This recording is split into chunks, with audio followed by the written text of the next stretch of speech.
Bienvenido a La Trinchera, yo soy Cristian Sobrino y hoy en este episodio decidimos tocar el tema energético, pero de una manera un poco diferente. En lugar de buscar las personas que hemos estado de alguna manera u otra atendiendo el tema día a día durante los últimos años, me pareció bastante interesante traerla a una persona de fuera de la isla que atiende el tema de energía y que tiene unas visiones relativamente diferentes a las que imperan en Puerto Rico.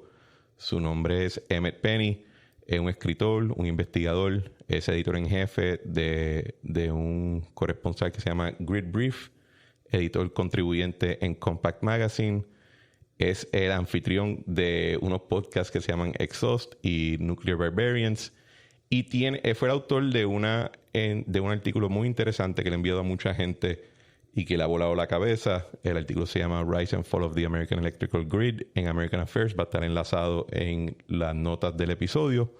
Y sin mucho más, le doy la bienvenida a Emmet Penney. Emmet, welcome to the podcast. Hey, it's a pleasure to be here, man. Thanks for having me.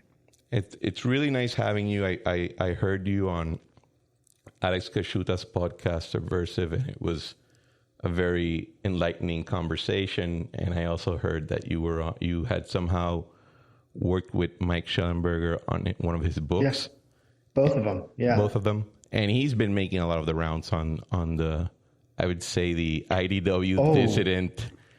Yeah, he's been also crazy productive. I'm a productive guy, and I don't know how he does it. Well, probably because he doesn't do anything else other than run that style. When you don't have anything else to do, that's what you can do. Yeah. So Emmet, I gave a little rundown of the things you're involved in, but what's your day to day? What do you spend most time on, and how did you get involved in the whole subject of energy? Yeah. So, what I spend. My main job is being the editor-in-chief of Grid Brief, right, which is a free daily energy news digest. So that's how I spend the first half of my day. And then the second half of my day, I'm either doing my podcasts or I'm researching for long-form pieces like what I've done for American Affairs, or, I've got several pieces coming out in The Spectator and American Conservative and a Claremont Institute publication over the next couple weeks and months. So I'm really just a professional writer. I somehow lucked into that. It's all I ever wanted to be, and I got what I wanted. So that's a blessing and a curse, depending on how you look at it some days. But how I got involved in covering energy was actually Michael Schellenberger. Mike reached out to me when I was just starting to write on culture and politics 5 years ago. Because before that, I was in grad school studying the Western canon, and then in undergrad, I had studied poetry. And so I was still mostly just writing poetry and thinking about philosophy and politics. And once I started to write sort of cultural criticism pieces, I wrote one that he really liked, which was called Lecture Porn, the Vulgar Art of Liberal Narcissism. TED Talks. Yeah. And he reached out to me and we started talking. He flew me out to his office. I met his staff. They convinced me on the nuclear issue along with a couple other books I read. And then Michael and I just maintained a friendship for a few years. And in late 2019, the company that my wife and I were working for fell apart. And she went and started her own business. And I had just moved to LA to be with her. And I didn't know anybody and I didn't have any connections. So I called him and I said, you should hire me. And he said, you're right, I should, because I'm about to write a book and I could really use your help on it, especially the philosophical, cultural, historical stuff. And that book was Apocalypse Never. That book is really good. And I don't think it necessarily, it either makes you a convert or makes you just question everything you're doing from the point of view of if you're in a generation, I don't know how old you are, but I'm 38. And we're 4 years apart. We would have been in high school together. Yeah, exactly. Yeah. So Captain Planet, I think, molded the view of all of us regarding the environment and how we should approach subjects like energy and waste and all of that. And And we're facing now a clash, I think, when it comes to the rubber hitting the road on how you actually make a lot of that real, because it's not just thoughts and prayers. There's things that are real have an actual cost, and they have a difficulty engineering-wise, resource-wise in implementing it. And you can mandate policy, but making it real can take a lot longer or can divert the direction you thought it was going to take. Yeah, absolutely. I mean, I think, what's unfortunate about our energy conversation is that it has really been dominated by people that came out of the 70s energy crisis. And they had certain environmental priors, some of which were like almost any and all human impact on the earth is bad, which means you can't really do or build anything, then a lot of it was a hostility towards things like large power plants and technological centralization. So their dreams were really about decentralizing things. Interestingly, they didn't really care about carbon emissions back then. That was something that nuclear scientists cared about. And the environmental movement was skeptical of it because their opponents in the nuclear industry were worried about climate change. Can you go deeper into that? Yeah, so people can look into my buddy Rod Adams, who was a former Navy nuke, was interviewed by Hyman Rickover to get that job. Hyman Rickover is responsible for the first nuclear plant ever built in America, Shippingport in '57. One of the things that Rod has uncovered in his years and years of looking into this is that, it was really nuclear scientists that they liked nuclear energy because they knew it was safe, which is still true. It is like the second safest form of energy generation, second only to wind, in the entire world. And they knew that it had low carbon emissions. And in the 60s and 70s, they were already getting data about the impact of emissions on the natural environment and about greenhouse gases. And they were like, hey, nuclear gets around this issue. But environmentalists didn't really care about that. In fact, we have plenty of examples of them preferring coal over nuclear in the 70s. So Jerry Brown in California does that. The Sierra Club plays a role in getting coal plants built instead of nuclear power plants in California. You see some of that, I believe, in Ohio. I'd have to go back and check my notes around the same period. So they were less concerned with emissions and they were more concerned with bigness, managerial stratification, and other impacts of, let's say, pollution and things on the earth. So, they liked renewables because renewables put us in harmony with the world, right? And they didn't like oil. They could readily recognize the impacts that oil would have on the world.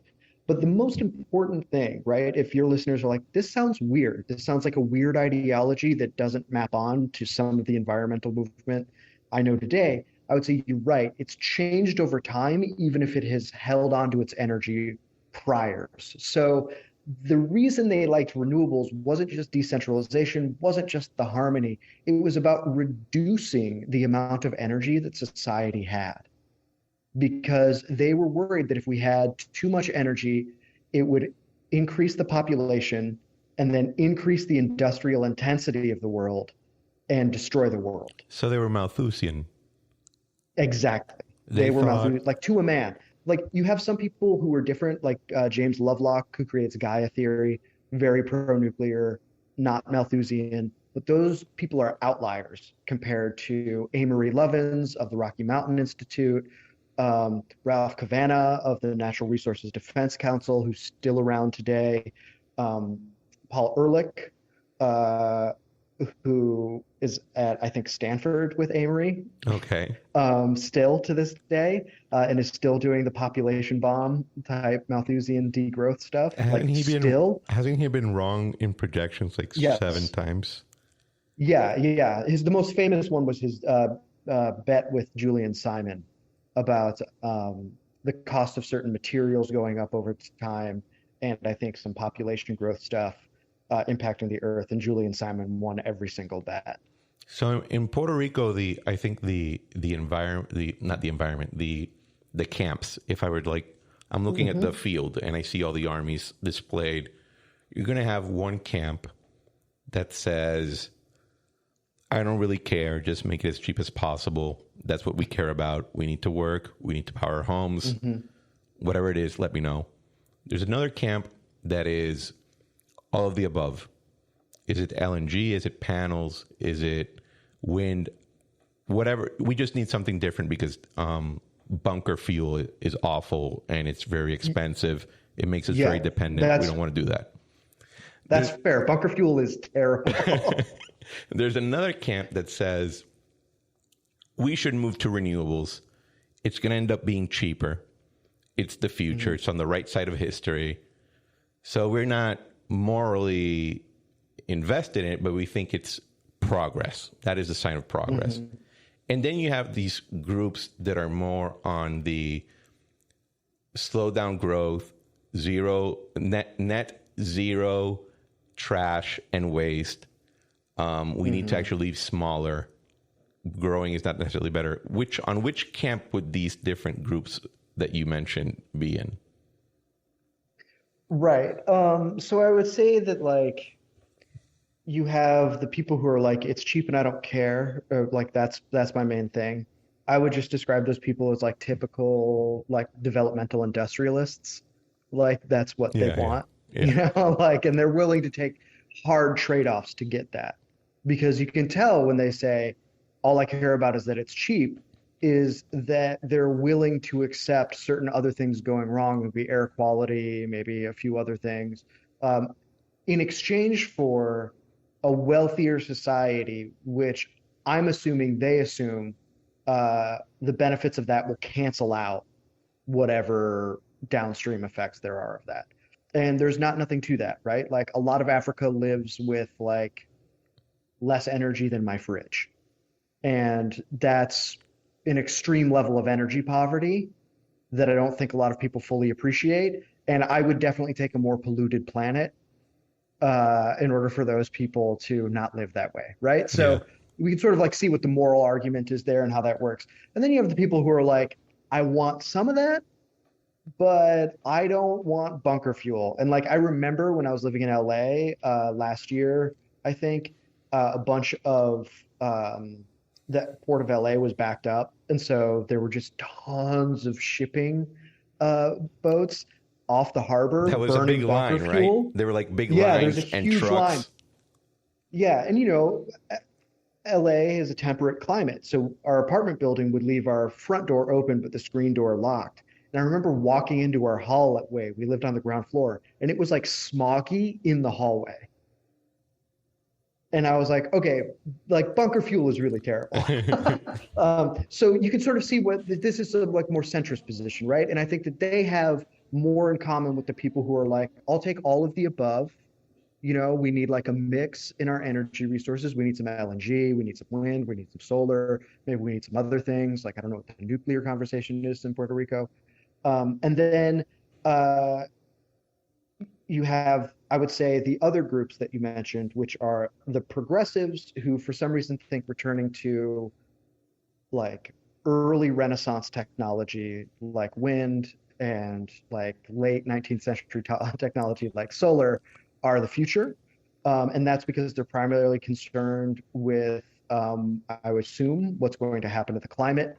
And then you have the more extreme version of that, which is, you know, the apocalyptic environmentalists that think industrial society is to blame for everything. And they're not entirely wrong about that. Like unlocking fossil fuels, going from wood to coke to coal to oil, did have impacts on the world. And they think none of those trade-offs are good, right? Like they will take economic decline, they will take poverty over impacting the earth. And they may not think that that's what the trade-off is, but that's what the trade-off is. Is there within that group people that do think, do know that's the trade-off, and they're like, yeah, whatever? Yes, absolutely. I think they're rare. We need to go back. Yeah, Yeah, I think they're rarer these days, to be honest. They're very vocal, even if they're a minority. But they aren't as present as they were in the 60s and 70s when you had like Lyndon Baines Johnson, who was in favor of population growth, like Paul Ehrlich went on Johnny Carson like dozens of times. It was just more acceptable to say things like that. The human rights revolution of the 90s really changes things in the environmental movement. They sort Okay. of pivot away from Malthusianism. And there's a big soul searching thing that happens because they got their ass kicked by Reagan. Okay. Um, about like what their future is going to be. And that's sort of like an undertold uh, moment. It's sort of like we go from the 70s, 60s and 70s. Wow, it's here, it's kicking ass. And then you just sort of like skip to the climate change era, and we're like, now everyone's an environmentalist, But that's sort of like what happens. Is the 80s they take a lot of losses. The Reagan administration in America is very much just like we need growth, we have supply side problems, like we need to unlock this stuff, and we're gonna take some of what we're gonna demote some of what Jimmy Carter was concerned with. Okay. So there's another something that I wanted to ask you about because I think it leads into the discussion of the grid and bear with me. So in Mm-hmm.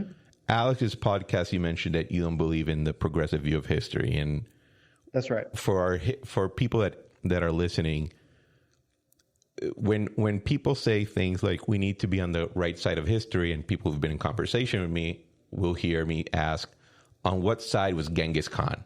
Right, a conqueror that was so powerful that he was able to, him and his descendants were able to put under their domain a substantial portion of the earth, centralize it, but they killed so many people that the temperature went down, and they raped so many women that the DNA of Asia, in a grand part of it, has their DNA strands in it, right? Because they were, And Finland, actually. and Finland, right? Because there was, I want to hear that side, but they were that's the level of violence and rape that these guys committed. But then the question is, what's the right side of history?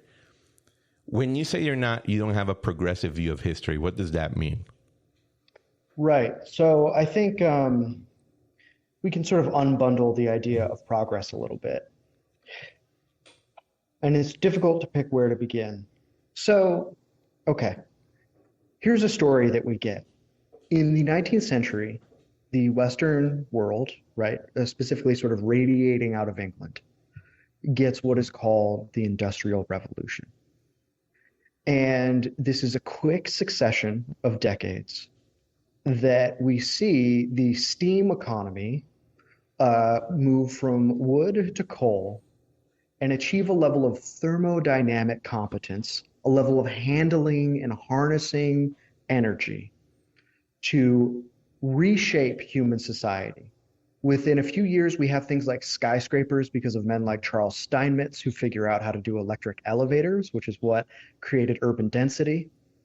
Down the way from me, there was a man at Sargent and Lundy in Chicago, which is a financial firm that still exists, who on his weekends They're in Puerto figured Rico. out how to create.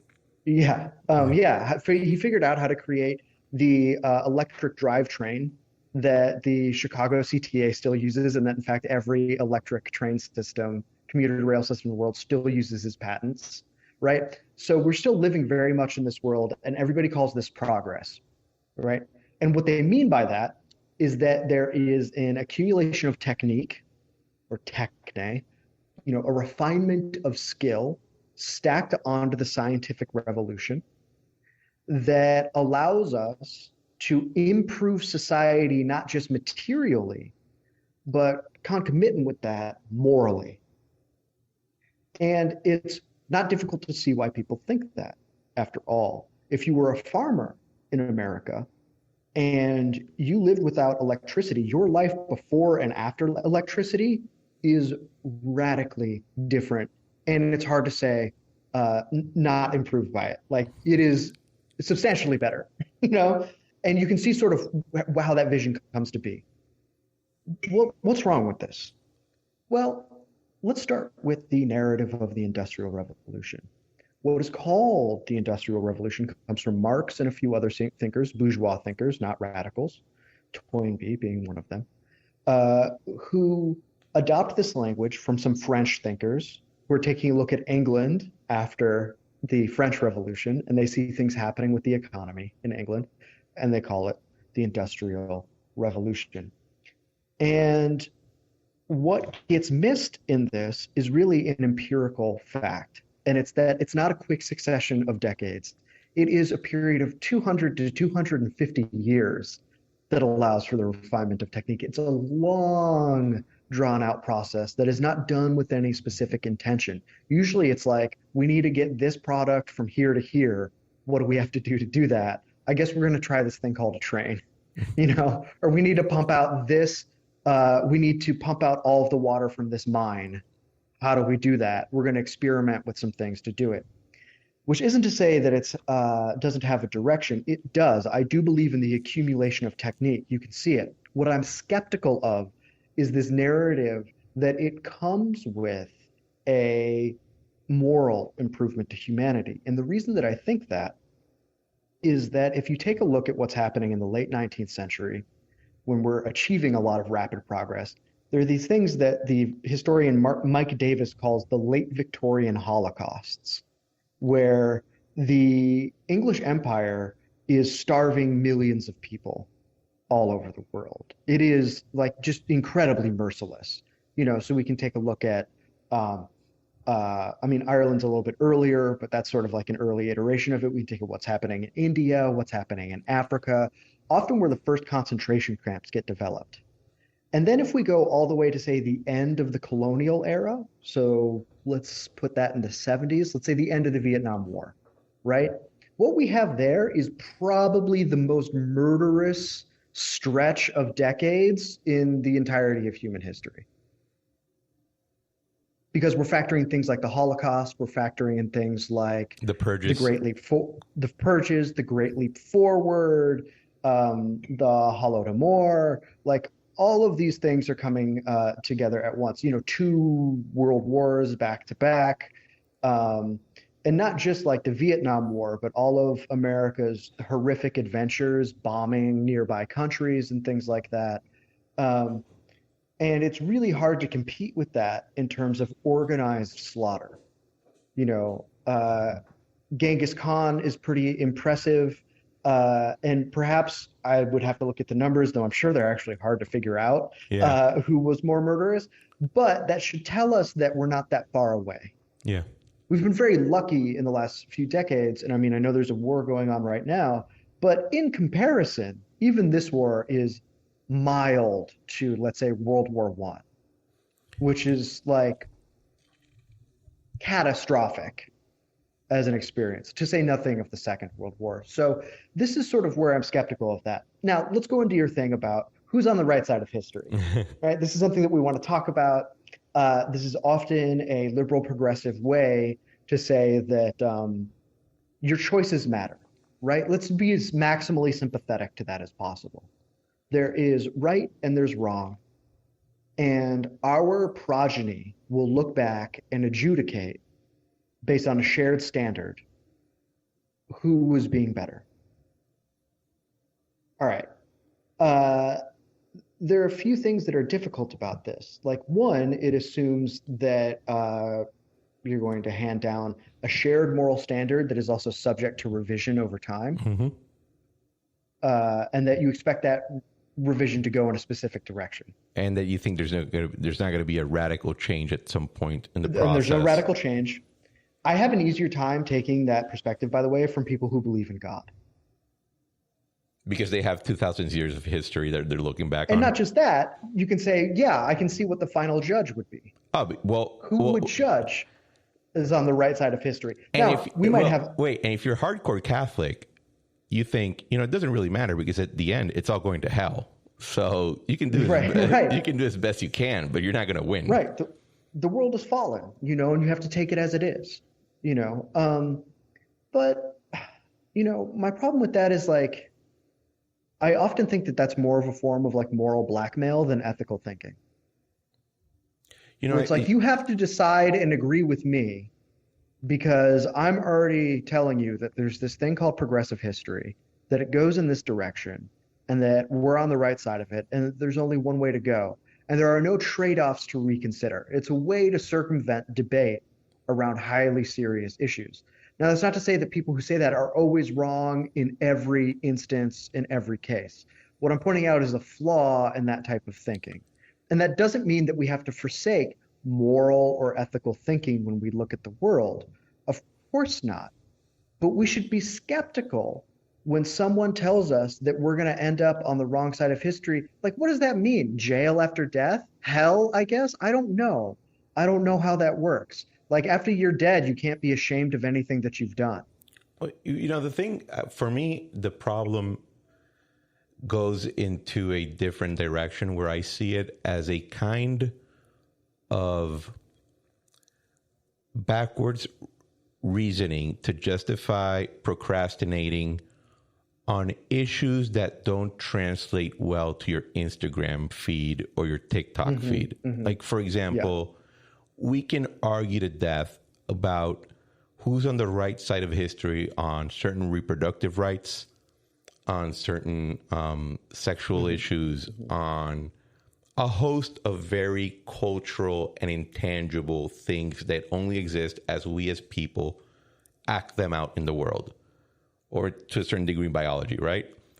But then we don't apply that same reasoning to speeding up our involvement and our effort on things that are real. Like, for example, nobody talks about the wage gap when it comes to hard labor jobs, right? Or vocation. I don't know what the term in English is. Trabajo diestro. We call it blue collar work. Yeah, like that type of thing. And what happens? In Puerto Rico, people still think that we have issues with our grid and that our power doesn't work like we want it to because the wrong person is in charge. Versus having a grid that has not been maintained for over 20 or 30 years. And it's in decay. Now we will argue to the lights go out, literally, on what's the best renewable energy portfolio standard, et cetera. But nobody talks about the grid itself. And that's where I have an issue with this whole progressive mindset, because you apply all your effort to these cultural issues, but not really to the hard items and infrastructure that actually make your whole lifestyle possible. Yeah, I think that's true as well. I think that it's ultimately moralizing, right? It has very little to do with the practical arts of politics and infrastructure, which is sort of ironic because some of the biggest champions in America, at least, of the progressive view of history were engineers. Yeah. Because they were the men in charge of progress, right? Like, that's how they saw it. They were like, it's kilowatts to bread, and we make that world happen. Exactly. Right? But that's changed in recent times. So let's talk about the grid a little bit, I guess, and why this gets neglected. So one of the things is that, like, electricity is hard to understand. Like, it's annoying. I always tell people that if you get involved in an issue like this, something has to go wrong in your life.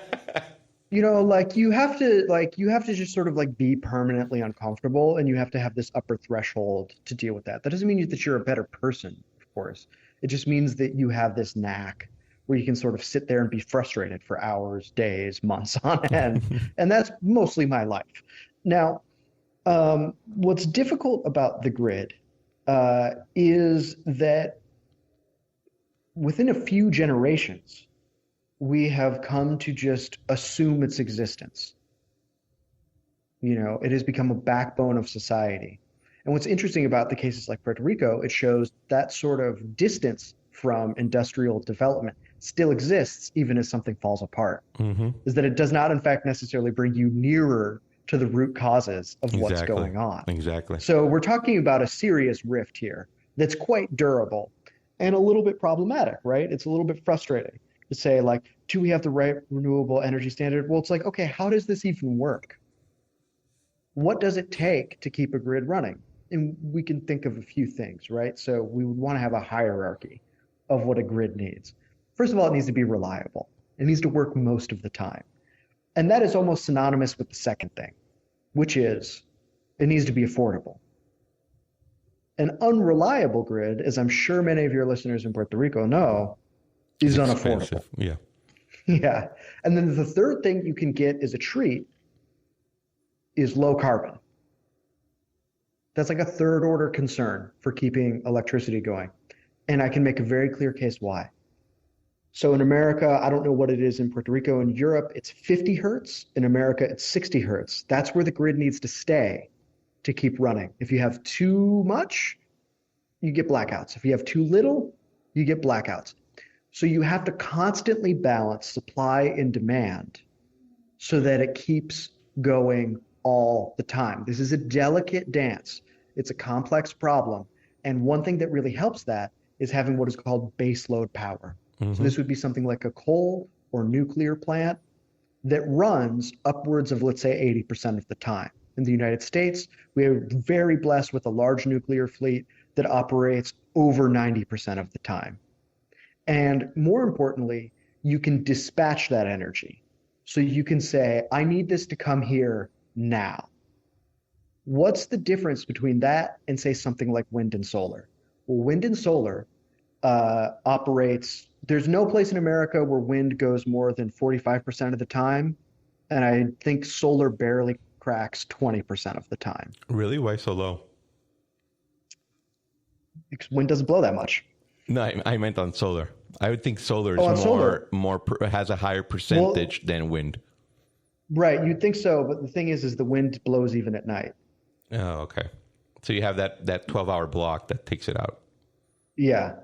Now, what issues do wind and solar add to it? Is that it is intermittent, as we've just discussed. It doesn't work all of the time, and it's non-dispatchable. You can't make it show up when you need it to show up. So you have to have all of these things that guarantee that the grid is going to keep within that 60 hertz range to keep running. You've essentially added entropy to your grid. You guys have what, 33% renewables, about a third now? Once you guys put in RPS? I would say we required 100% by 2050. We're about at 4.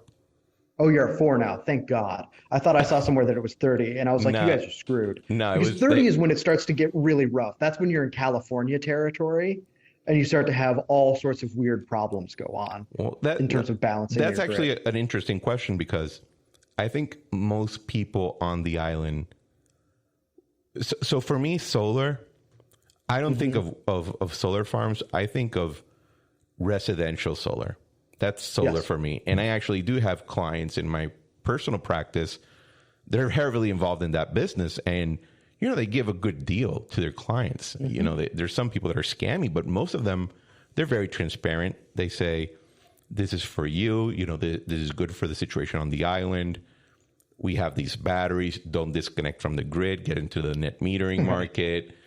They're very transparent. And I think a lot of them are very happy with the service in the context of Puerto Rico. I think that if we had a very good, reliable grid that was always online, that was affordable, they wouldn't have probably the same level of success.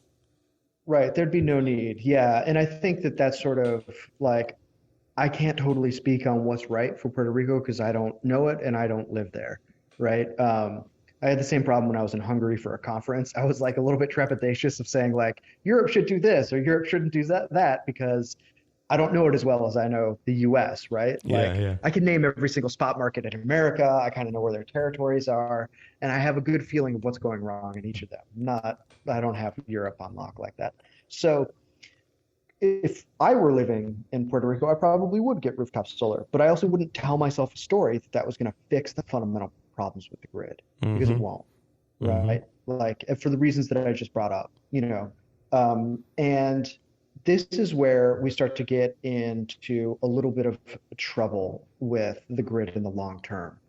Because if we keep on this road where we keep building out intermittent, non-dispatchable resources, adding entropy to the grid, we don't know what happens after that.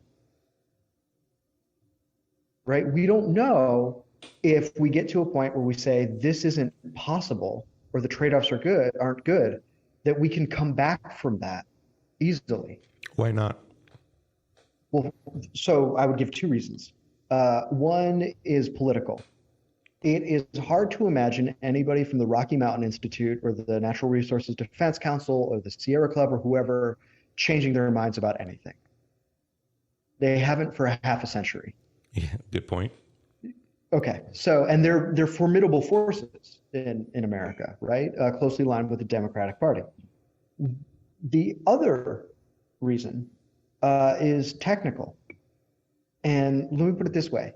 Every industrial process you would need to build a power plant, even if you were going to say we're done with the wind and solar experiment, is going to need the electricity created by the grid that has now become fragile and expensive. So you have just added costs to correcting your mistake that weren't there in the first place that are going to make it take longer, be more expensive, and a more frustrating process. In addition to the political fights that you're now going to have in highly refined, expert-led domains. So what you're saying is, I joke, there's a point where if you cross a certain line, you crossed it because you essentially took offline the resources that would be required to return to it.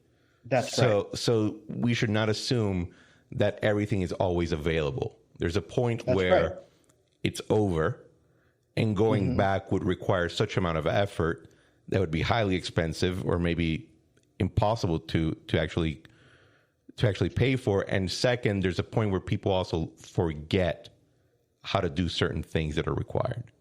Yes, I think COVID was a major education in that, right? When the United States offshored a bunch of stuff, we lost a lot of human capital that we didn't even know that we had. And now suddenly, you have guys like Larry Summers that are like, why can't we make masks in America? It's like, well, that human capital doesn't live here anymore. Like, nor does the physical capital, So what do we do about that? And that's a problem to consider here as well. I joke in America, we should have a second measurement of electricity, which is lawyers per kilowatt hour. Why? Because the reason that we did the argument for the spot markets that we created in the late 90s in America that make up most of the United States grid now was that it would expose monopolies to competition because American utilities were vertically integrated, meaning they had control over generation, transmission, and distribution of electricity. And they're corrupt. Like, I'm not going to be cute about that. Like, if you look at what Florida Power and Light gets up to in elections in Florida, you're like, that's gross. Like they've been corrupt for a long time. Like almost immediately they were corrupt. Highly successful entities, but it's clear to see why people don't like them. And we thought if we expose them to competition, that will discipline them and maybe get rid of them. And we will have a more efficient market for electricity that will deliver cheaper electricity to consumers. Basically, none of that happened. Monopoly utilities still exist in some of these markets. They are exposed to a little bit more competition. But now you have these highly technical auction houses that are run by grid operators and invested in by energy traders. And you have to have clear rules on what is and isn't fair market dynamics in a market where the commodity expires in a microsecond. So there's no efficient market actor here. No, there's no efficient market actor. And the problem in America is that the wind and solar that gets added to the grid is highly subsidized. So we can actually bid into the market negative, set the clearing price so low that it prices out coal or nuclear, which are the most reliable generators, and converts more things to natural gas. Right now, the natural gas makes up 40% of America's electricity generation. So that means when natural gas prices go up, as they are right now, electricity gets very expensive. And it also means you have a highly entropic grid. What's expensive for you? Which has all these other problems. What's expensive for you per kilowatt hour? Because we're at 30 something down here. I'll have to check. I mean, I live in, I'm very lucky to live in one of the more successful spot markets, PJM, here in Northern Illinois, and I'm right by the Byron and Dresden nuclear plants. which when my friends basically saved those plants with the unions a couple of years ago, a deal got built in that the plant owners would have to pass on their profits after a certain level to consumers. Okay. So I'm paying like nothing right now. It's awesome. That's it's ridiculous. like never more than $20 or $30. I hate you right now. But I will say in New England, they're seeing price increases up to like 200-300% over the last year. I'll have to look at what the utility bills is, but it's like for some people, it's like they're now paying hundreds where they were paying tens.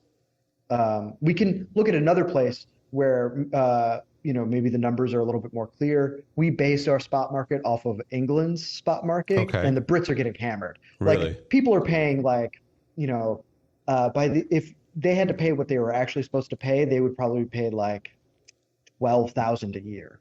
I have an apartment, 3-bedroom apartment, about 1,500 square feet. I pay about between $350 and $500 a month, depending on summer. Obviously, is more expensive. In December, it goes down because of the temperature. But it sounds like New England is approaching our territory now. Yes, it is. Yeah, it is already, and it's not even winter. Where heating picks up heavy, right? And heating also uses the natural gas that the electricity system uses. Exactly. So can you explain a little what a spot market is? Because we don't have that here. We used to have a vertically integrated public monopoly. And when I say we, I actually did participate in the process of like splitting it up, where generation is still public. And it's only one. We have 2 public generators, 2 private generators, and then we have a fleet of public generators, and they all feed into this grid, which is public, but it's managed by a private entity that doesn't really set rates per se. They make a rate case to a new regulator that was approved about 6 years ago. We didn't have a regulator before that, but there's no spot market where people are just feeding in and seeing what's the best case. It's still very not. Yeah, I would say by the way, if anybody comes to Puerto Rico and is like, you guys need a spot market, buy them a plane ticket out of Puerto Rico immediately. Okay. Because that has led to a lot of the problems that we have here. They're very hard to manage. They're not necessarily more efficient. Planning becomes a real problem. Like in California, they're basically like, do we need to centrally plan this now? And it's like, okay, like maybe you guys should have just kept the utilities. Like maybe you should have just stuck with that model because now you're doing the same thing. All right, let me back up. What is the spot market for electricity? Okay, imagine an auction house. You're at an auction house, and the thing that is being sold is electricity generation, and it's being sold every 5 minutes. So every 5 minutes, you have different power plants show up and say, we're offering this at this price, we're offering this at this price, and then somebody takes a bid, the lowest bid, and that sort of sets the clearing price. And that means like sort of the next couple behind it get picked, and then anything too expensive gets shut out of the market. And that's how it's supposed to keep things cheap, right? So let's say you have a wind plant that bids in at $1, and then you've got something that bids in at like $2 and then $3. Those get picked, and anything above $3 can go screw. That's how much of the American electricity grid works. And then you have sort of day-ahead markets on top of that, so people can do a little bit of arbitrage to make sure that not everybody just loses their shirt every single day, that at least somebody's making money, so that balances the system a little. And then you have these things called capacity markets, which are very, very arcane systems of seasonal load balancing, which is a different type of auction that power plants bid into to basically be on deck for times when grid operators know demand is going to get very high. Okay. So Texas doesn't do capacity markets, but I think California does, and so does the Midwest. So sort of like, who's going to be on deck in the dead of winter, right? Like you might not ever turn on, but like we kind of need you around. But the problem with that is the market has to be neutral in America. In other words, the federal regulator, FERC, the Federal Energy and Regulatory Commission, can't tell a power plant, you have to have fuel on site, because you need to be on deck in case something goes wrong, because that is seen as interfering with the market in the favor of bigger generators. So it only works if every type of generation gets treated the same, whether or not it's reliable and whether or not it's dispatchable. And that's not true. And it's just not true. As we talked about at the beginning, wind and solar are a different type of generation. It is disorganized energy. It is kind of like, I heard somebody say this the other day. It's kind of like me handing you a bunch of wood and saying, use this to drive to work. Like technically it's fuel, but it's not organized in the way that's helpful to your car's engine. Got it. So then I think that explains the spot market and going back to the subject of the grid, because it's the most relevant one for us right now. So right now, we could have the best generators in the world, but the grid sucks. So there's issues where the grid fails and then the generators come offline to protect themselves, right? Yes. So what's the state of the grid in the US? How long does it take to actually build a grid or to fix one or to get into capacity, or has it just never been done because it's so old? Like because what I want to give my audience at least is a time horizon that they don't have right now of when things might get better. And that's what I'm trying, because nobody talks about it, because I think it's such a not nice answer. It's not going to be polite. It's not motivating. Somebody's going to say, well, it's going to take like 10 or 15 years. I don't know. Yeah. Oh, yeah, sure. For you guys, the problems that you're having, this is not an issue that's getting handled in a series of years. This is like US. Decade plus easy. So what goes into building that structure? Right. So you're going to need a few things. So you already have generators. You're sort of like California in that you're starting to run into transmission problems, which is the wires that connect the generators to the distribution, and the distribution then sends it out to everybody. If you have transmission issues, that's a difficult problem to solve because, transmission is geographically difficult. It's hard to maintain. You have to have a lot of like human and physical capital hanging around to monitor what's going on there. Like it's an ongoing investment keeping it up. Pacific Gas and Electric in California, the biggest monopoly utility there, has done a piss poor job. Like they haven't updated some of their transmission in a century. Yeah. A whole century. A whole century. It's the same wires from 100 years ago. Same wires from 100 years ago. And do they plan to do something about it or what? Well, it's hard to do because they have to, it costs money. The returns on it aren't necessarily super high. It's exactly the type of unattractive maintenance that no one wants to do.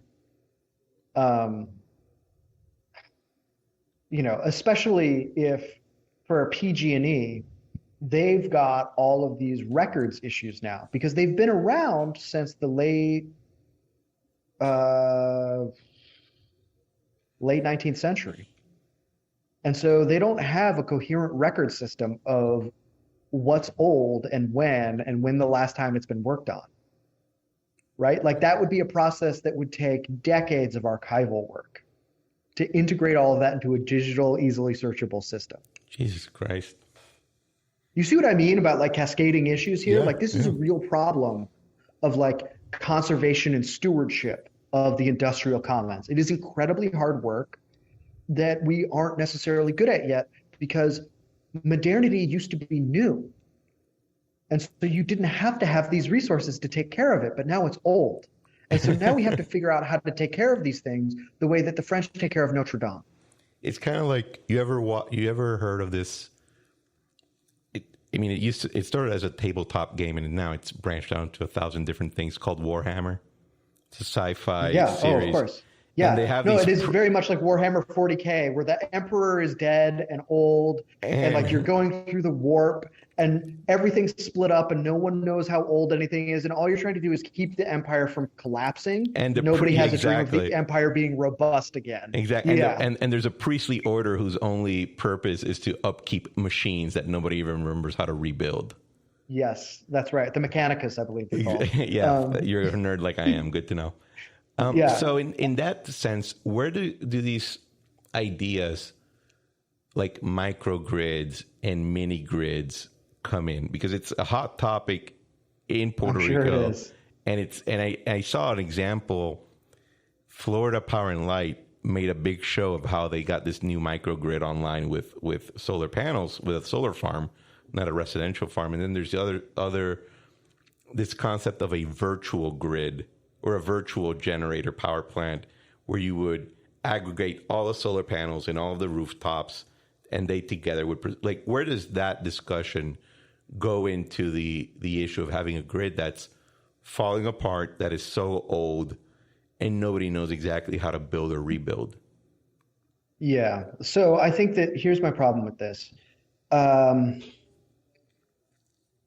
wealthy survive with things like that. They have the resources to create the microgrid, to pay for all the diesel backup that's going to back it up because wind and solar aren't there all the time. And it's what I call the fraying of the grid. And it's basically an abandonment of all of the received engineering wisdom that we have about how electricity works best, right? I mean, there's a reason why farmers in early 1900s America bought basically microgrids based on batteries from a company called Delco Light. Okay. Right? They were sort of the big version of that.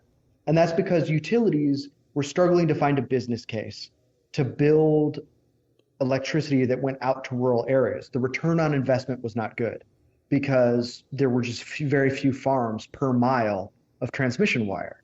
So you couldn't recoup your costs very easly. Mm-hmm. Whereas when you're in a city, you know, I mean, you just like look down your street, it's way easier, right? You have so many customers there. But it shouldn't be surprising to us that after strenuous efforts for rural electrification from both the public and the private sector, nobody does that in the farm world anymore because it is easier and more reliable and cheaper to have central station power. What's attractive about microgrids? Well, I think part of what's attractive about them is there is this idea that it will be something that is easier.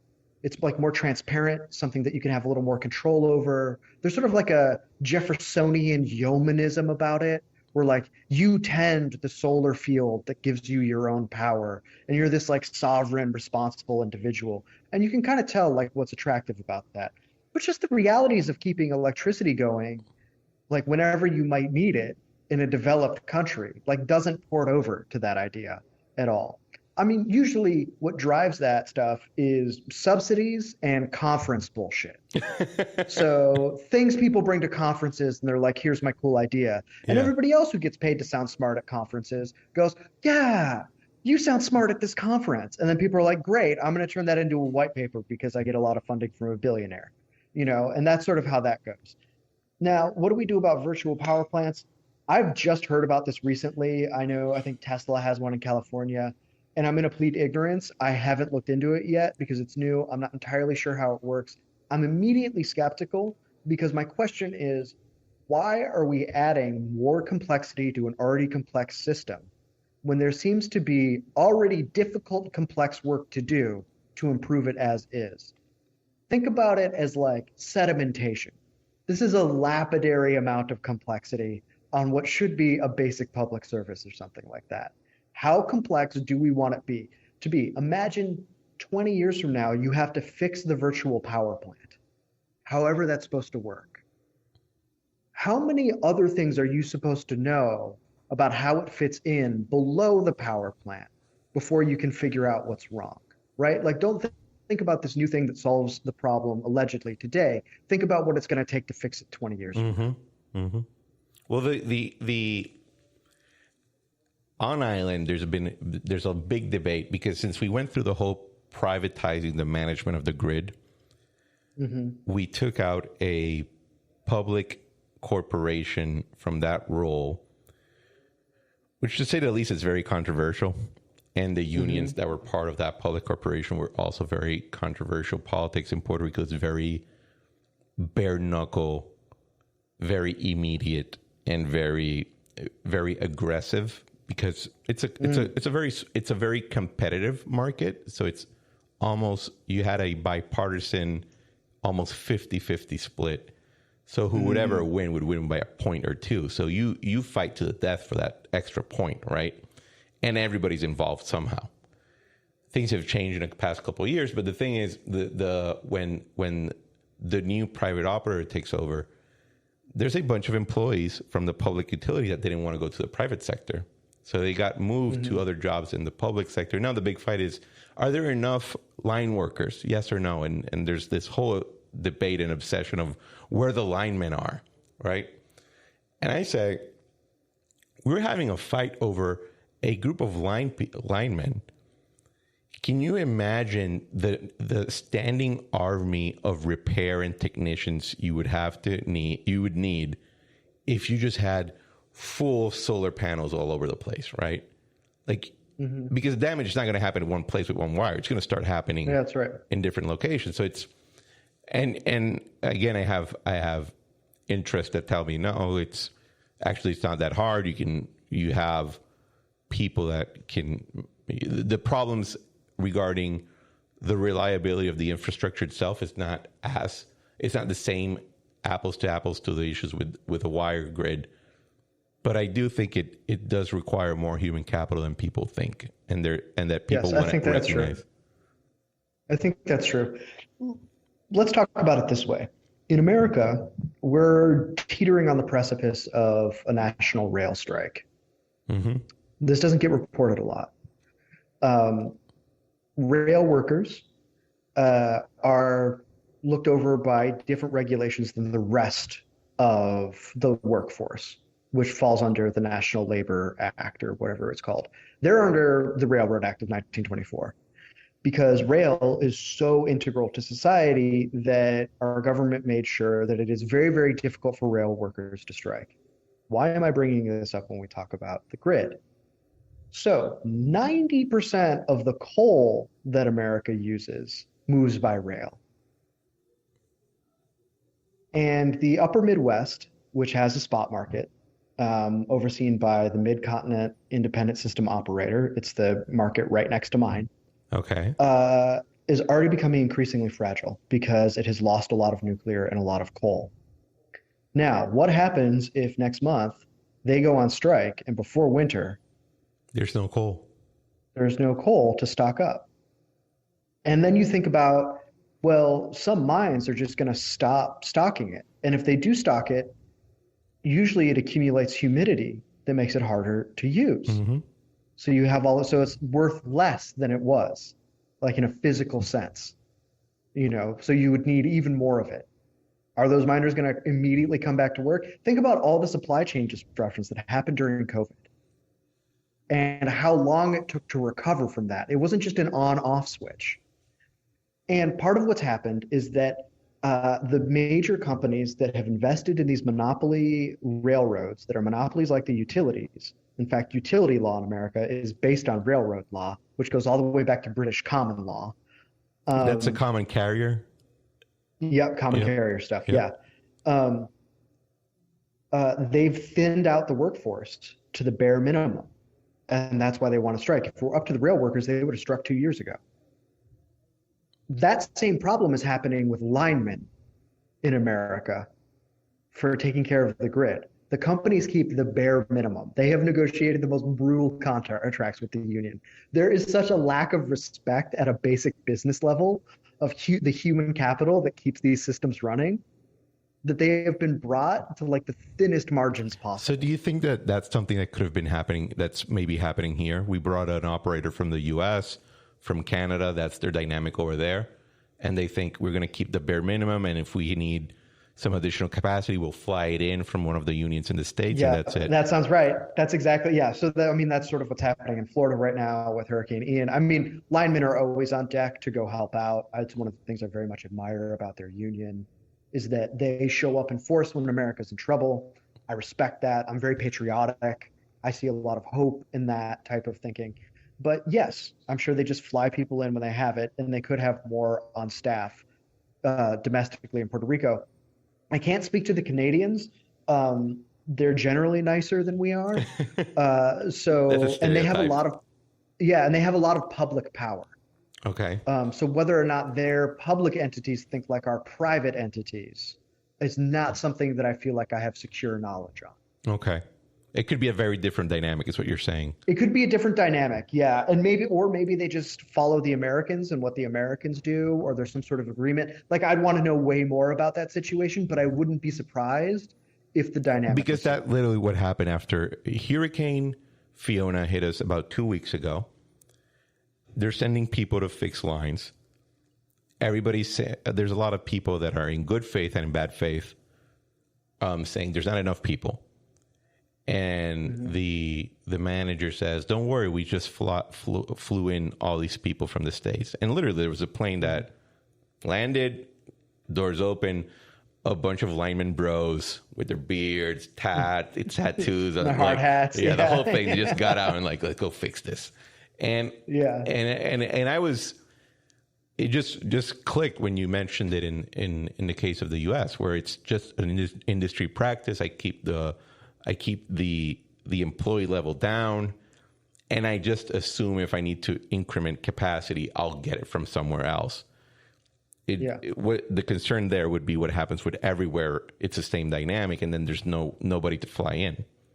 Oh, so this is also a problem with the grid in America at an energy level.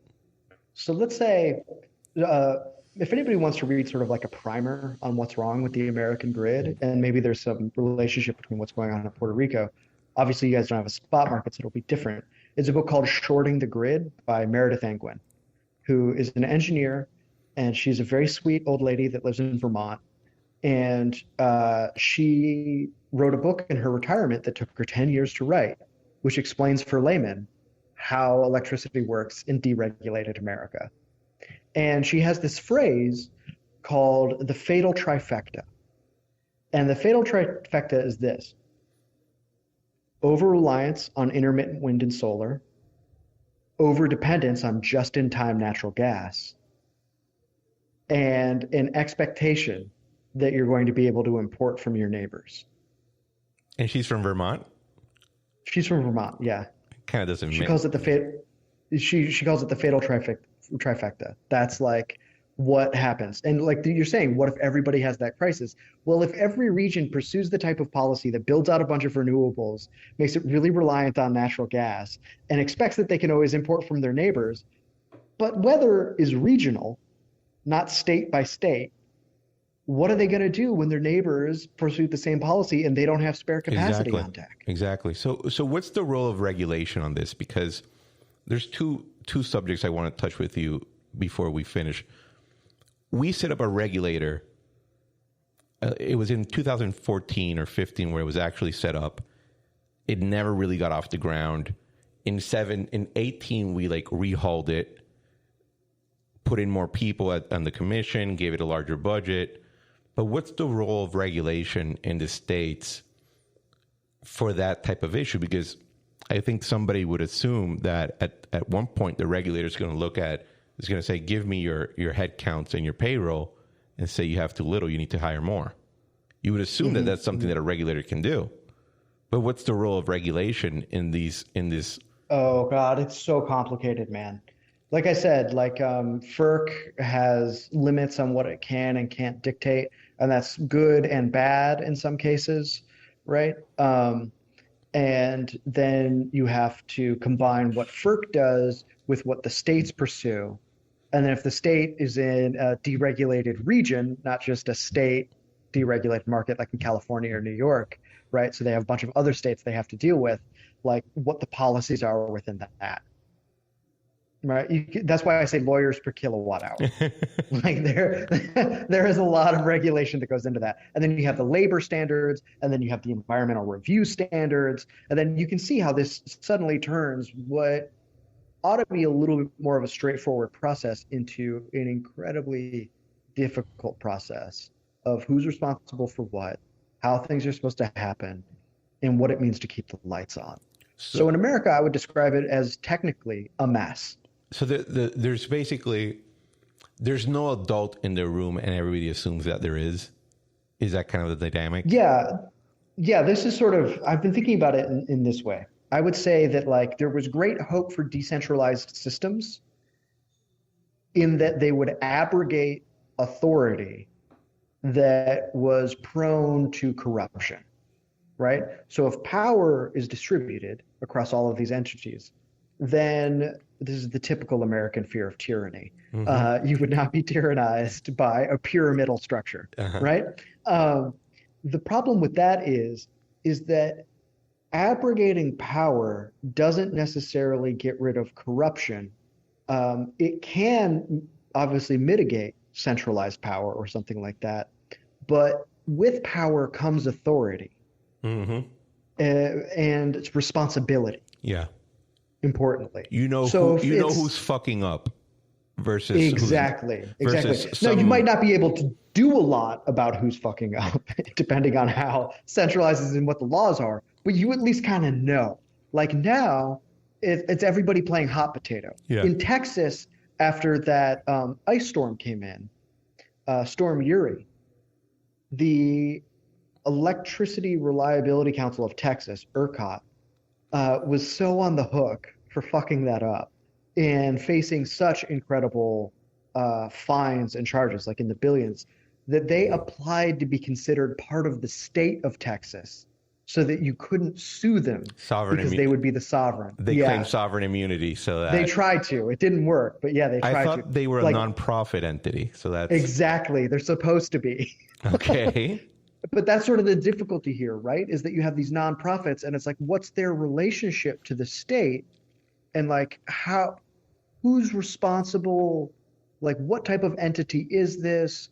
What type of, if we want democratic feedback mechanisms, what should they be? Like, the press isn't even allowed to show up to certain meetings that these grid operators have. And even if the press did, I could probably count on two hands how many reporters would actually be technically capable of understanding everything that got said in the room. And let me tell you, I'm not one of those reporters. Yeah.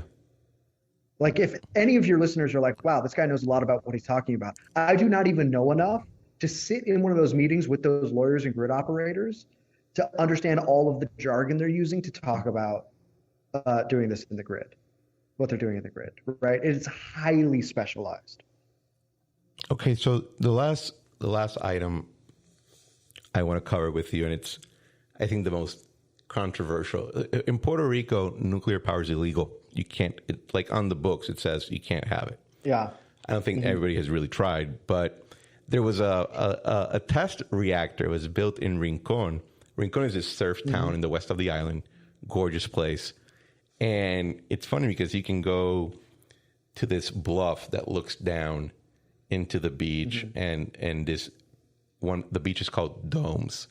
And the reason it's called Domes is because you'll see on the horizon this huge dome that was the nuclear reactor, the test reactor. Yeah. Now it's very small. Like it's not something like, I remember when I was driving to Rhode Island when I was in college and I saw that big pipe into the air. No, this is like smaller, but it does take over the scenery.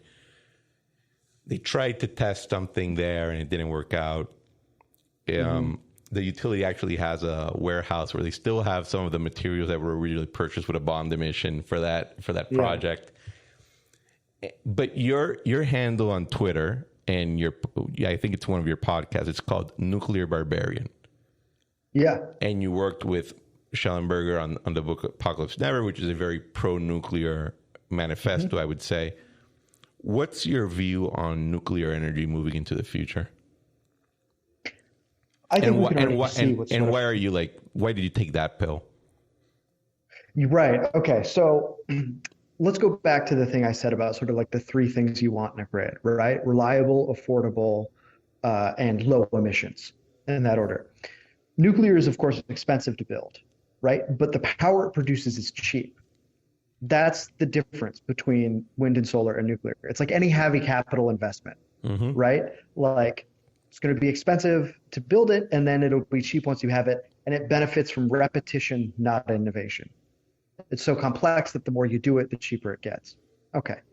So what I like about nuclear is that it combines a lot of things. Low land footprint, right? So to provide if we did all of our electricity in America with nuclear, the amount of land we would need would be the third of the size of Chicago. That is very small Right, that's compared how- with the footprint of your generation assets right now. Yeah, exactly. And to put it in perspective, if you needed to do that with wind and solar, that would be about 80% the size of Ohio, excluding all of the transmission you would have to build. Yeah. Yeah. So that, like, we would like that because we want to have a lot of open land, right? If you live in an island nation, you don't want to have to make super hard choices about your precious land and how it's going to be used, right? And we sort of want things to be perhaps national parks that we take care of and we get to enjoy nature, that's a public good. Those are things we want. Or like I was just in Hungary, they were like, if I have to pick between a solar farm and arable farmland, I'm sorry, I'm picking farmland. Yeah. For all sorts of reasons, you know? Okay, so I love that aspect of it. I love the waste. Nuclear waste is some of the safest waste in the world. No one has ever been hurt by civilian nuclear waste in the entire history of the industry, right? Because it's all stored in these giant concrete casks that are tested for durability by dropping them off of cranes to make sure that they don't break, right? Like these are highly durable things. And in fact, if we built fast breeder reactors, we could use the waste for fuel down the road. So we can have a more circular expenditure of waste, right? Coal, meanwhile, or natural gas, you know, methane or oil, stores its waste in the air. Right? So you don't see it. You know, wind and solar, you have to just basically like bury it in huge landfills. It is very land intensive to deal with the waste from solar and wind. So I love nuclear waste. All of the waste for the entire existence of America's nuclear fleet, which is the largest in the world, stacked one layer on top of another, could sit in a single American football field. That's 100 yards. Right now. Right now. And where is that located? Like in Arizona or something like that in the desert? So we don't have like a national thing for it, like for a lot of reasons. That's an annoying fight to talk about. But right now it's just stored on site at the plants, and they monitor it. They have people that come out and monitor it, and they just make sure it's okay. You know, like it's highly looked after. The industry takes incredible responsibility for it, right? What's another reason I really like it? I already talked about low emissions. It's got like the lowest emissions in the world. Amazing. We love that. It's energy dense, which means you can get a lot of power out of it, which means you can do more work. So we like that a lot. And uranium is abundant, and due to mining innovations, has gotten even safer to mine. So I like that as well. Like low, it's not hard on the land to get uranium out of it, right? So I like that about it as well. And uranium's abundant. It's cheap. It's kind of like coal. It's just a little bit of everywhere. It's even in Ireland, right? Like they could have a uranium mine if they cared to. Yeah. Ireland could have like a fracking industry if it wanted to. I didn't know like that. It has incredible reserves off the coast. Like if they wanted to really get one over on the Brits, they could like just become the major energy exporter to how the UK. long do you think they would hold on to the waters? I don't know if they ever will. I love my people, but they're deeply skeptical of things like that. One day I'll convince them. Named as I was after an Irish revolutionary, as a son of the diaspora, maybe I'll come back and persuade them. You know, so I think those are all things that I like about it. The other thing I like about it is that I've called them industrial cathedrals. And this is sort of the conservative in me, right? I brought up Notre Dame earlier. When I first started working for Michael Schellenberger, Notre Dame caught on fire. Yeah. And I remember reading about it, and I was sort of looking into its history and how it was built, you know, and there are all of these artisans that hand jobs down to their sons, and then those sons handing down to their sons to complete this project that the people who began it knew that they would never see. When I was in France, I went to Paris and the outsides with my girlfriend in November of 21. And I remember I would tell her, like, we talk about dead end jobs. Imagine starting to work on something that you know, as a matter of fact, that you will not see when it's finished. Mm-hmm. And you don't even know if your kids are going to see it when it's finished. Because some of them are so large, right? Like you go to Rouen, and those took easy more than 100 years just to finish it up, and then they would start adding something else. So it's multi-generational projects, which are out of vogue clearly nowadays. Yeah, exactly. So luckily it takes a shorter period of time to build a nuclear power plant. But what it does is our big reactors in America can last at least 100 years, right? If you take care of them. That's an incredibly long life. And around those nuclear power plants, you get an ecosystem of skilled trade jobs that pay well. And you don't need a college degree to do any of this. My friend Maddie Hilly over at the Campaign for a Green Nuclear Deal has this great line where she says, the only thing that the Simpsons ever got right about nuclear is that a guy like Homer Simpson could support a wife and 3 kids and own a home on a union salary at a nuclear plant without ever having a college degree. And a large house. Yeah, and in a large house, right? Yeah. And that's possible. If you go to communities that are based around a nuclear power plant, that's true. And why do people think that they're dangerous? That there's going to be a 3-eyed fish that's going to come out of the pond? Yeah, great question. Yeah. So look, civilian nuclear is born out of military nuclear, right? We get the bomb first. And when America starts to pursue civilian nuclear, it's not like anybody in the government tells people what that is. Mm-hmm. This is what I'm talking about with the problem of the arrogant engineer as an archetype in America. Yeah. They're just we don't owe you an explanation. Robert Moses. We're just going to do this. Yeah, Robert Moses or Robert Oppenheimer or some of these other guys, they're we're just doing this and you have to live with it. You can see how that would create a little bit of tension and animosity. Now, the Atomic Energy Commission they're now the Nuclear Regulatory Commission, but first they were the Atomic Energy Commission. It covers up some of its accidents, which are very small accidents. Of course, it gets leaked that there were accidents, so that damages public trust. America, through the Ford Foundation, not surprisingly, some oil men got involved, creates a regulation standard that the logic of it is that any exposure to radiation is potentially lethal. In other words, you could never recover. I have a friend who's an engineer that described it like this. Imagine I added up every cut you had ever received in your life and then told you as you live and breathe in front of me that you'd bled out. Because it doesn't count for healing. It assumes that it just burns you and you're done. Right, and you're done, no matter what. Okay, so there's that problem with it. Now, let's take a look at the movements of the 60s and the 70s. We already talked about the environmental movement's hostility towards industrial growth. It used to be that the environmental movement was actually pro-nuclear because of its low land use, its clean air, and all of that. But then some oil guys helped fund some of the early environmental groups in the 60s and 70s, and their position on nuclear changes. Okay. People can go check out my friend Rod Adams' work at atomicinsights.com for some of that in his archives. And you have a bunch of people from the anti-war movement during Vietnam move into the environmental space. And nuclear is bomb, so it's bad. And the nuclear means the bomb to them. And I want to be a little bit more sympathetic to these people than I have been in print. I've honestly been very savage against them. But if I want to do them justice, I want to say the arrogant engineer archetype combined with the sort of top-down bureaucratic Cold War model of American society does not inspire trust from the public at large.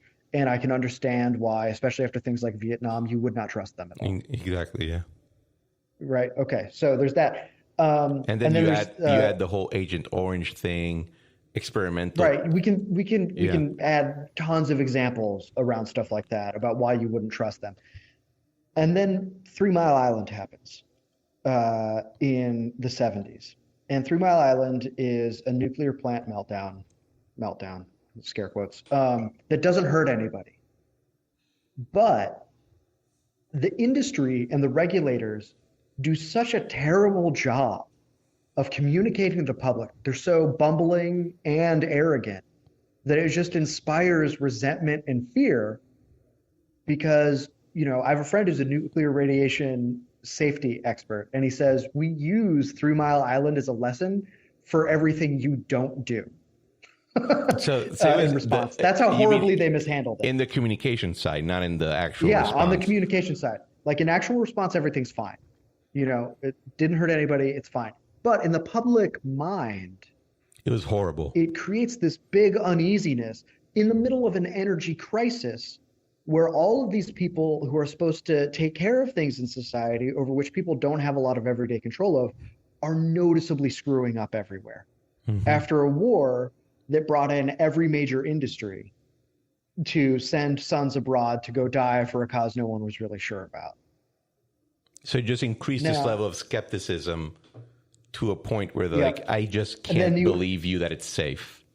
Right. And then you add to that the Malthusian disdain for abundant energy that already exists there and sort of the intellectual dishonesty of those people. And you have the perfect brew for souring people on nuclear energy. And at a technical level, it's not just the environmentalists' fault. It's that it gets harder and harder to build nuclear because of the stringent regulations that add cost after cost after cost. And so now it stops delivering on time and on budget, which of course makes everyone mad. Didn't that happen in Long Island? So we studied when we were looking at privatization models, what they did with LIPA, the Long Island Power Authority. Mm-hmm. And apparently that entity had gone almost bankrupt because it tried to finance a nuclear power plant. It never went online. And they referenced regulatory issues that just would never happen. Yeah, so that's a big part of it. And then, in my piece on the grid that you mentioned in American Affairs, I bring into sort of what happens in the power system and how some smaller regions that probably shouldn't have had bigger power plants were incentivized to invest in them. Okay, so then they went bankrupt. And then they went bankrupt and ratepayers are being charged too much. And you can kind of see how it's reasonable for people to be like, I don't really like this, Yeah. It's true that if we'd followed what Nixon wanted us to do and built 1,000 nuclear reactors, we would have a fully decarbonized grid in America. Nixon, who created the EPA. Yeah, and Nixon, who had this thing called the Energy Independence Act, which was kind of harebrained and had some bad ideas in it. But one of the good ideas was building a bunch of nuclear right when the business case was sort of starting to fall apart. And if people really want to drill down into what happens to the business case for nuclear, my piece for American Affairs on the Grid and my piece about nuclear on the Grid touch on it from two different angles. I'll post about both. Why that falls apart. I will post both links in the show notes, definitely, yeah. Yeah. And you can check my sources on that. A lot of them are pulled from this guy, Richard Hirsch, who's a fantastic utility historian. Even if I disagree with him about some things, he does incredible research. So what about the future? So I think the listeners are going to understand why people became skeptical and concerned about it. And then, pop culture has a way of reminding people of it. Mm-hmm, you have this HBO series called Chernobyl, which I think used the nuclear power plant as a metaphor, but didn't give it an explicit. It was a metaphor for the decay of the Soviet system, but it wasn't very on the nose about it. And then you had this famous episode in West Wing that causes the Republican candidate to lose because there was a nuclear meltdown. So every so often there's going to be a reminder. You had the Superman movies where there was the enemy was a nuclear. It was a creature of a nuclear bomb thrown into the sun. You have these things, but now moving forward, I think there's an area, there's an increased discussion about it that I've seen in Puerto Rico. No way, but I do see it on a lot of different corners of the very online discussion, and occasionally you'll have maybe a politician or a public policy leader bring it up. Like, how do you see that moving into the future? I think we're going to see more of it. I think, the advocacy networks for nuclear have just gotten better and bigger and stronger. The millennials and Gen Z don't have the same Cold War fears of nuclear and are far more concerned about climate. I like nuclear for all sorts of reasons that have like nothing to do with climate, that I think you can sort of extract from the things I've said here about what it does to benefit society. So I think that that's going to be part of it. I also think that, in Thucydides, his history of the Peloponnesian War, he has this great line, the hard school of experience. Yeah. I think right now we've entered into the hard school of experience when it comes to energy. And that's why you see countries like Japan turning all of their nuclear power plants back online right now. You see the French finally starting to respect their nuclear fleet again and refurbishing it and fixing their corrosion problems. More plants are going to come back online this winter. And you see everybody looking at Germany, who's still pursuing nuclear plant closures, as far as I know. And no one wants to be in their position. Mm-hmm. They all think it's crazy. The rest of Europe is pissed. The Dutch just shut down a reactor, which was 10% of electricity. And so now they're even more energy vulnerable. And like, no one wants that to happen to them. And at the same time, people have to have a climate plan. People have to have sort of something to say. And the only thing that can slice the Gordian knot of solving energy poverty and reducing emissions is splitting the atom, right? Because let me put it this way. Developed world emissions don't matter. And people might be shocked to hear me say that, but let me tell you this. All of America's emissions reductions from 2005 to now just got made irrelevant by the onboarding of coal in the developing world. I saw that in your article. I sent it to a lot of people and they were like, what the hell are we doing then? Exactly.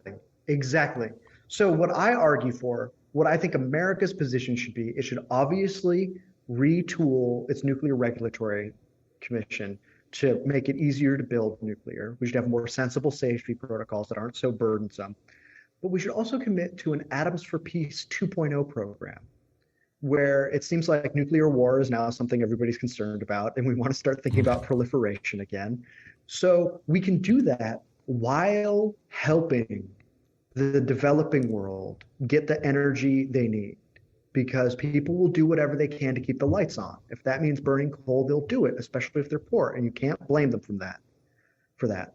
But if we help them build nuclear instead of coal, we're solving the climate change problem. We are creating an atmosphere of goodwill. We're controlling the proliferation of nuclear armaments, and we're solving the climate issue. I think that this is the way forward for us. Now, we're going to be using fossil fuels for a lot longer than a lot of environmentalists want us to, but that's just because they make up 84% of all human energy consumption. Mm-hmm. They're hard to get rid of. Yeah. We need them for a lot of things, but this is the way forward. Like, nuclear is it. And I think we're now at an inflection point where people are going to become more and more attuned to that. And the Ukraine war really sped that up. We were headed into an energy crisis anyway. It's just that Putin rolling tanks into Kiev sped that up. And what do you think? Last question. I'm reading a lot of things that are starting to concern me about what could happen this winter not only in Europe. I know that, for example, read an amazing article that the concern in Ukraine right now is because since all of their windows got blown out and they can't, like, how are you going to keep the heat if you have no windows? Yeah. And they're very scared. It's so tragic.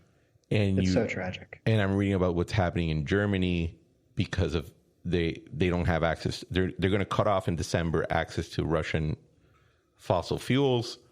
They have concerns with their heat. But also Massachusetts and other parts of the U.S. are like getting really concerned about it. Like, what do you think is going to happen? Or are we going to be able to, when I say we, I mean everybody under the U.S. flag, are we going to avoid that bullet this time? But it's going to be ever so often. We're one bad winter away of people like freezing in their house.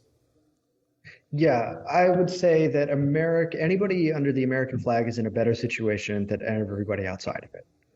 And that's because of just how incredibly deep America's fossil fuel resources are. Now, there's a lot of room for improvement in that, right? We frankly just need to be fracking more. Like, that's just the truth. We need more access. Everything that solves climate change will need cheap, abundant fossil fuels to create them. Mm-hmm. That's the way that works. And we need energy to heat our homes and stuff like that. So it'll be tough, but I think we're going to be okay. And I think we'll get to a place where we can expand production, and that'll be better. I think we're also about to inherit a lot of manufacturing from Europe. Really? Oh, yeah. Oh, they're already starting to move over here and expand plants in America because energy costs are too high over there. And they know America can, within a certain range, guarantee affordable energy. Because the thing is, this is not going to be Europe's hardest winter. Europe's hardest winter is next year. Because they're going to burn through their stocks, and then where's the rest of it going to come from? Because you're not going to have more supply from Russia. Yeah, exactly. Yeah, they'll be done. And we're not producing enough. OPEC just cut its production. Yeah. And they're kind of being like, it's not we're a cartel. We like a high oil price. It's not our job to make up for the lack of production in America, because global investment in oil and gas has dropped in the last 8 years from, say, 700 billion to 300 billion. That's how you know an energy crisis is on the way, right? Even without this Ukraine stuff. That's huge underinvestment capital-wise. Okay. And as far as Europe goes, they're just in for a world of hurt. There's no way around it. That was the conversation when I was at a conference in Hungary where people from all over Europe were there, and everybody was like, this year's tough, next year is scary. And no one knows what to do about it. There are no, what a crisis means in the dumbest way possible is that you have no near-term solutions. Because if you had near-term solutions, you wouldn't be in a crisis. It would be urgent, but not a crisis. Exactly. Europe has no near-term solutions for this. And the countries that are going to suffer the worst won't even be European. They're going to be Pakistan or Bangladesh, which have now been priced out of the global LNG market, which means they're not going to get fuel next year. None of Pakistan's bids for LNG were answered. None. None of their tenders were accepted. Their electricity grid is highly reliant on natural gas. And they just had all those floods happen. So things are going to get really spicy south of the equator for a lot of people. And that is tragic because the cost of keeping Europe afloat this winter is the stability of the developing countries south of them. This is amazing stuff. It's amazing, and it's part of the reason I invited it's one of the reasons I invited you on the show, because it's hard and it's real, and we let marketeers sugarcoat it too much when and we get caught in these debates about stuff that's made up or issues that are good to have, but we don't go into the hard nitty gritty of what it means, what all the effort that it takes to make sure that the light turns on when you hit the switch. There's no magic elf in the wall. There's no, it's not coming through Starlink. There's a lot of infrastructure and a lot of people that have worked their asses off, and a lot of them have frankly been killed in the process to make sure that light switch goes on. And the challenge, obviously, we don't, in Puerto Rico, we don't face issues with the cold, but we face issues with the heat. And if we don't get if the air conditioning isn't on, it's a service economy. We're not in the field, and we're not building. We're not a construction plant. And any advanced manufacturing requires temperature control, right? So it's just a requirement. So Emmet, thanks a lot for coming on the podcast. I really appreciate it. I think it's been a treat. At least, half of the audience is on island and the other half is in the U.S. So I'm pretty sure they're going to appreciate the perspective, and they'll enjoy all the hits at Florida Power, because that's where most of them are. So if you want to give any closing thoughts and just give us where people can find you and your stuff, really appreciate it. Yeah, you can find me. So you can subscribe to Grid Brief at gridbrief.com if you're really interested in this stuff. It's about 1,000 words a day of Energy News Digest. It's free. I love doing the newsletter. I hope you read it. I hope you subscribe. You can find me at Twitter at NukeBarbarian, and there you'll find links to all my other stuff. And I would just say that whether or not you agree with me on progressive history or whatever kind of doesn't matter. I think where we should all agree is that we need higher regard for our industrial systems.